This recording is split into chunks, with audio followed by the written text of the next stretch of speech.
जेहेतु वर्षा पागटा हेउथुला तो मो भाईर मोर मन है आज गोटे पिज्जा बर्गर खाइबा तो सुनावेश देखि सारिकी भाई भौणी दुई चकिया जान बाहरी पड़िलु फूड कोर्ट को जोटा कि मिशन शक्ति फूड कोर्ट को आउ से पार्सल नहीं गलु पिज्जा और बर्गर।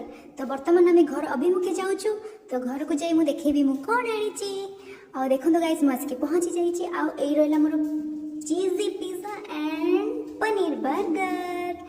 तो मु बेसी किसी कहबी एत जोरे मत भोक हेलानी मु फास्ट खाइनी तापर मु आपन सहित कथा हेबी।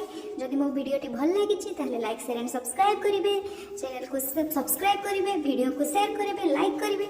आउ मु बेसी समय अपेक्षा करि परिबे ना बाबा, मो भाई बसची मो साइड रे, जदि मु न खाइले मोर सब तक ये खाइदब मु जानी सी एकादरे सब खाइदब किंतु आम जेहेतु मिसिकी खाऊ तो मु फास्ट गोटे बाइट टेस्ट करी केमती देन मु पूरा ब्लॉग पूरा वीडियो अपलोड करी।